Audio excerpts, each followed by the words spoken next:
the Vidyalaya, staff nurse Manu ma'am, and so many teachers are also present. Though it's a holiday, a number of teachers are present here,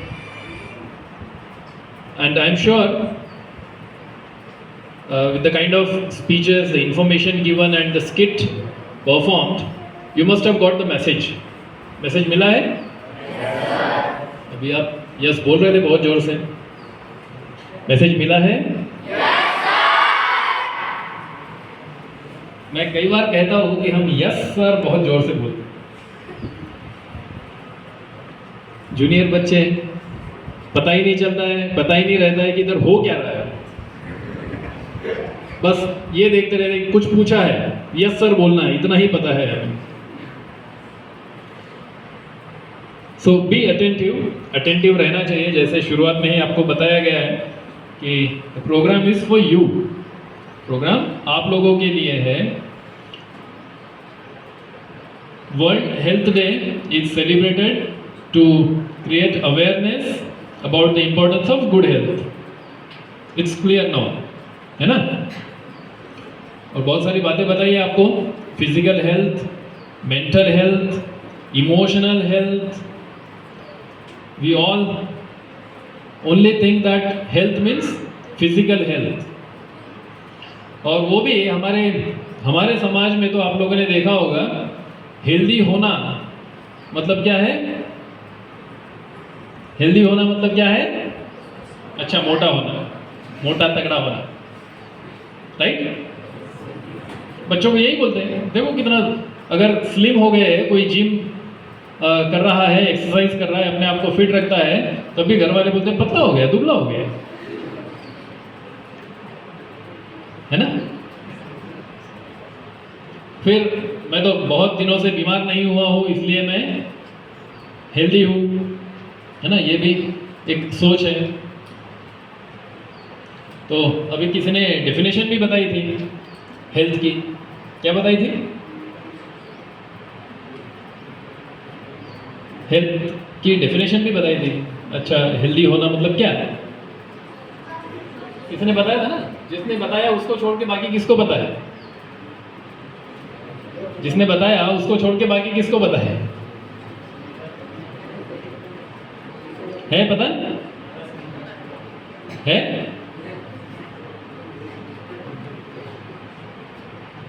इसलिए कहता हूं कि हम attentive listeners नहीं है, active listeners नहीं है, सुनते नहीं है ध्यान से.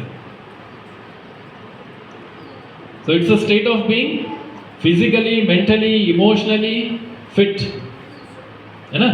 सिर्फ फिजिकली नहीं, इमोशनली, मेंटली भी फिट होना.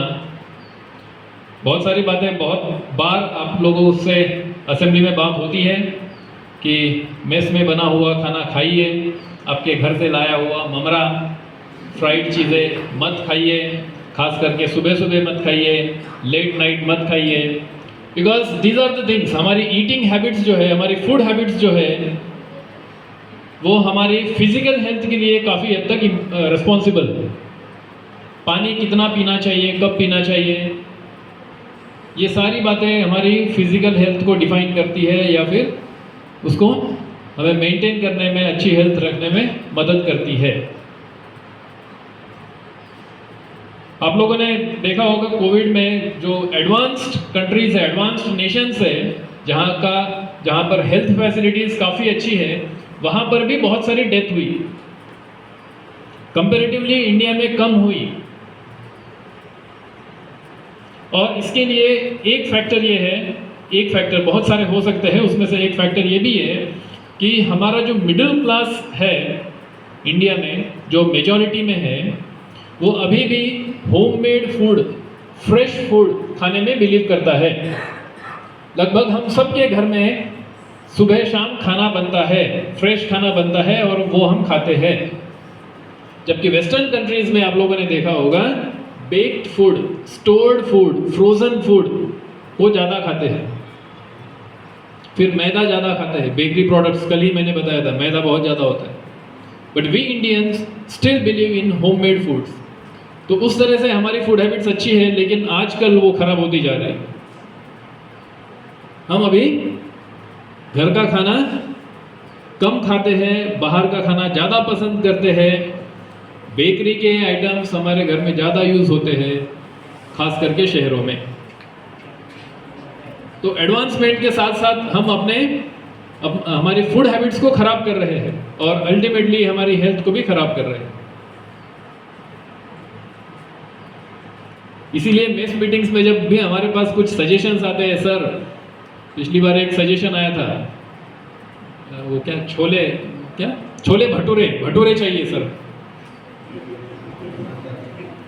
ये कहा था किसी ने, है ना? हमने उस सजेशन को एक्सेप्ट नहीं किया। आपको पूरी मिल रही है जो कि आटे से बनी हुई है, भटूरे बनेंगे मैदे से। बेसिक डिफरेंस यही है, बाकी पूरी भी फ्राई होके बन रही है, भटूरे भी फ्राई होके बन रहे हैं। तो we won't give bhature, we will only give you puri. किसी ने ये भी कहा था कि मैगी जैसी चीज़ें इंक्लूड करनी चाहिए। हमने आपको खिलाई है 1 या 2 बार शायद, बट ये कहा था कि it will be only for a change, it won't be included in the मेनू में इंक्लूड नहीं होगा। ठीक है, तो दीज आर द थिंग्स। अभी आपके ये स्किट में आपको क्लियर हुआ भी होगा कि आपका जो नाश्ता है आप किस टाइम पे कर रहे हो, गलत टाइम पे कर रहे हो। इसके साथ साथ अभी जो यहाँ से बताया गया, मेंटल हेल्थ भी इम्पॉर्टेंट है, इमोशनल हेल्थ भी इम्पॉर्टेंट है। सिर्फ फिजिकल हेल्थ एक एस्पेक्ट है हेल्थ का, मेंटल हेल्थ या इमोशनल हेल्थ भी इम्पॉर्टेंट है। That keeps your body study. Emotions को बैलेंस करना, प्लेजेंट हो अनप्लेजेंट हो उसको हैंडल करना, गुस्से को हैंडल करना, ये सारी चीज़ें सीखना चाहिए। कई बार हमारी एक्सप्रेशंस जो होती है, फीलिंग्स होती है, उसको वेंट नहीं मिलने से भी, जब हम मन ही मन में बहुत सारी बातें रखते हैं तो उसकी वजह से भी प्रॉब्लम्स होती है। अभी जो डेटा आपके सामने प्रेजेंट किया गया, कितने लोग एंग्जाइटी, कितने लोग डिप्रेशन से सफ़र कर रहे हैं। दिखता नहीं है, शायद हमें नहीं दिखता हो, हमें देखने में लगता हो कि ये पर्सन बहुत हेल्दी है, but we don't know what is going on in his mind. उस पर्सन के माइंड में क्या चल रहा है, कितना टर्बुलेंस है, ये हमें पता नहीं है। और जो दूसरों को बताते हैं कि हमें अपनी फीलिंग्स को हैंडल करना चाहिए, स्ट्रेस को अच्छे से हैंडल करना चाहिए, एंग्जाइटी को अच्छे से हैंडल करना चाहिए, ऐसे बताने वाले जो बहुत सारे स्पेशलिस्ट थे, वो खुद भी डिप्रेशन से सफर कर रहे थे। ये एक बहुत इंटरेस्टिंग चीज है। दूसरों को बताने वाले, दूसरों को ये बताने वाले कि आपने किस तरह से अपने मेंटल हेल्थ को का ध्यान रखना चाहिए, ये बताने वाले कई सारे लोग खुद डिप्रेशन से सफर कर रहे थे। ऐसे बहुत सारे एग्जांपल्स हैं। अभी कुछ दिन पहले, शायद 2 साल पहले, भैयू जी महाराज का आपने एग्जांपल सुना? याद है किसी को? है पता है कि भैयू जी महाराज आध्यात्मिक गुरु, और जो इन चीज़ों पर लेक्चर्स देते थे, सेमिनार्स कंडक्ट करते थे, लोग उनके पास जाते थे अपने इमोशनल प्रॉब्लम्स का सॉल्यूशन पाने के लिए। वो खुद डिप्रेस थे और उन्होंने सुसाइड की।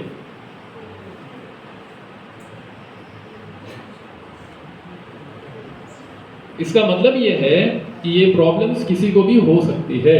जैसे हम अपनी बीमारियों का, जब फिजिकली आप बीमार होते हैं तो आप किसके पास जाते हैं? डॉक्टर के पास। क्या इसका मतलब यह है कि डॉक्टर्स को बीमारी नहीं होती है? होती है। सिमिलरली आप अपने इमोशनल प्रॉब्लम्स का भी अगर किसी के पास सॉल्यूशन लेने जाते हैं तो वो उस पर्सन को भी बीमारी हो सकती है। इसके लिए बहुत सारे रीजंस हो सकते हैं। एक तो सबसे बड़ा रीजन ये है कि हम अपनी फीलिंग्स को शेयर नहीं करते, मन ही मन में रखते हैं।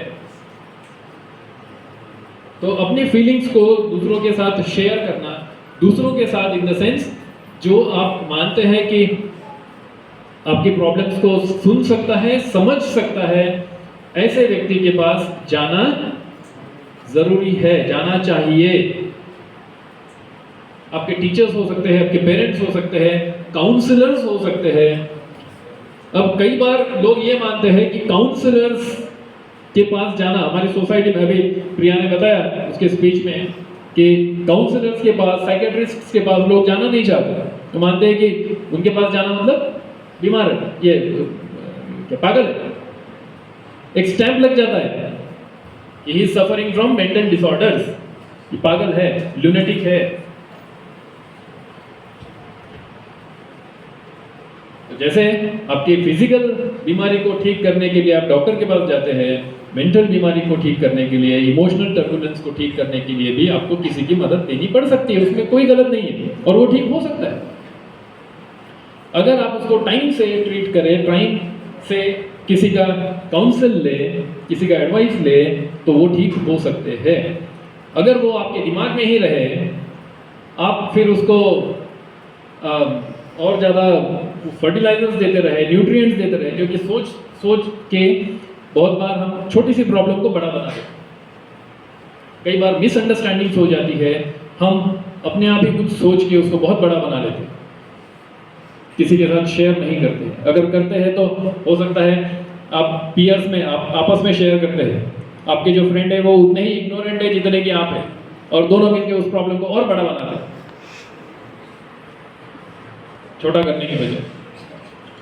तो ऐसे में स्पेशलिस्ट या एक्सपर्ट्स की का एडवाइस लेने की जरूरत है। काउंसलर और साइकियाट्रिस्ट ये दो अलग अलग चीजें हैं, ये बहुत लोगों को पता नहीं है।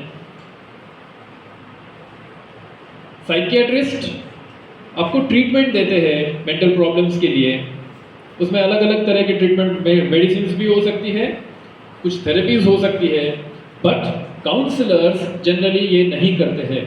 काउंसलर्स सिर्फ बात करके आपके थॉट प्रोसेस को ठीक करते हैं।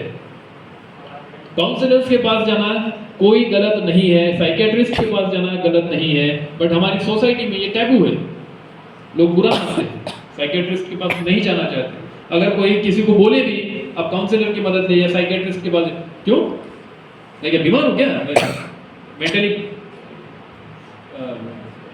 इल हूँ क्या, मैं यही पूछता है। भड़क जाते हैं लोग अगर इस तरह से कोई सजेशन देता है। But there is nothing wrong if you have a problem, और प्रॉब्लम्स हो सकती है। So if you have a problem you can go to the counsellor और the psychiatrist as the problem is. जैसा प्रॉब्लम हो उसके अनुसार आप किसी के पास जा सकते हैं, ताकि वो प्रॉब्लम और ना बढ़े, वो कम हो और आपका मेंटल हेल्थ अच्छा हो। इमोशनली स्टेबल होना, इमोशनल हेल्थ अच्छा होना, अपनी फीलिंग्स को, इमोशंस को अच्छे से कंट्रोल कर पाना, ये है इमोशनल हेल्थ का अच्छा होना। आप दूसरों के बारे में हमेशा बुरा सोचते हैं, ये सोचते हैं कि दूसरों को अगर परेशानी होगी तो आपको मज़ा आता है। अगर इस तरह की आपकी टेंडेंसी है तो यू आर इमोशनली इल, आप इमोशनली बीमार है। दूसरों की खुशी में आप खुश नहीं हो सकते हैं, दूसरों को दुख में देखकर आपको खुशी होती है, तो इसका मतलब आप इमोशनली बीमार है। दैट्स नॉट नेचुरल, नेचुरल नहीं है। तो इस एस्पेक्ट का भी ध्यान रखना जरूरी है। हमेशा खुश रहना, परिस्थिति जैसे भी हो, ये मानना कि बुरा समय भी बीत जाएगा। शायद आपको मैंने पहले बताई हो एक बात, एक बार बादशाह अकबर ने बिरबल को पूछा था कि बिरबल कोई एक ऐसी बात बताओ जिसे हम कठिन समय में, दुख में अगर सुने तो खुशी हो, और अच्छे समय में, खुशी के समय में सुने तो दुख हो। ऐसी कौन सी बात है, एक ही बात। तो बिरबल ने कहा कि यह समय भी बीत जाएगा, यह समय भी बीत जाएगा। अब बहुत खुश है, बहुत अच्छा समय चल रहा है, कोई बोल दे यह समय भी बीत जाएगा, इसका मतलब समय बदल जाएगा, है ना। तो उस पर ज्यादा गुरूर मत करो, ज्यादा खुश मत हो।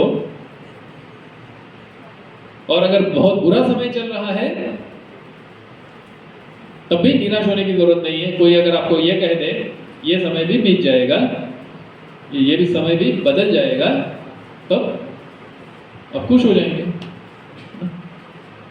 सो उसको, इस चीज़ को हम ध्यान में रख सकते हैं।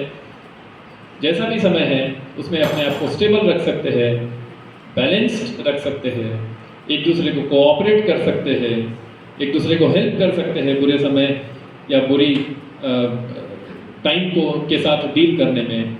And we can all create happy place for all of us. इस तरह से हम सब के लिए एक हैप्पी प्लेस क्रिएट कर सकते हैं। ये जो हैप्पीनेस है और सैडनेस है ये कंटेजियस है। कंटेजियस मतलब फैलने वाला। दूसरों को खुश देख के आप भी खुश होते हैं, दूसरों को उदास देखकर आप भी उदास होते हैं। तो अगर हम अच्छा माहौल रखें, अपने आप को हमेशा खुश रखें, इस तरह का माहौल क्रिएट करने की कोशिश करें, तो हम सब खुश रह सकते हैं। तो let us on this day, world health day, इसका थीम भी है हेल्थ फॉर ऑल, सिर्फ अपने आप के लिए नहीं, सबके लिए। तो let us create that kind of a space where we all can be happy, जहाँ पर हम सब खुश रहे, एक दूसरे को मदद करके खुश रहें, खुश रखें और दूसरों की खुशी में भी खुश रहे। And that will ensure good health for all. So thank you for bearing with me. पता नहीं अभी भी उधर, अभी थोड़ी देर पहले ही बोला था, लेकिन क्या चल रहा है, they have nothing to do about what is being said from here. यहाँ से क्या बोला जा रहा है कोई मतलब नहीं है, वो अपनी ही धुन में है, खुश है, अच्छी बात है कि कम से कम खुश है। Thank you.